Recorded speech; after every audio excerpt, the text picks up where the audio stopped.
فألقى السحرة سجدا قالوا آمنا برب هارون وموسى قال آمنتم له قبل أن آذن لكم إنه لكبيركم الذي علمكم السحر فلأقطعن أيديكم وأرجلكم من خلاف ولأصلبنكم في جذوع النخلة ولتعلمن أينا أشد عذابا وأبقى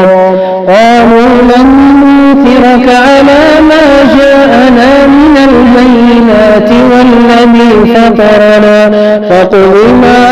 أنت قاض إنما تقضي هذه الحياة الدنيا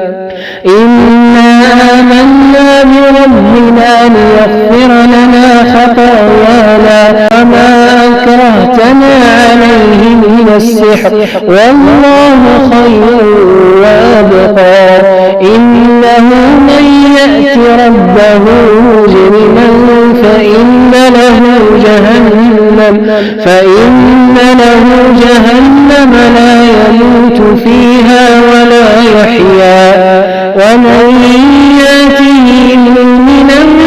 قد عمل الصالحات فأولئك لهم الدرجات العلى جنات عدن تجري من تحتها الأنهار خالدين فيها وذلك جزاء من تزكى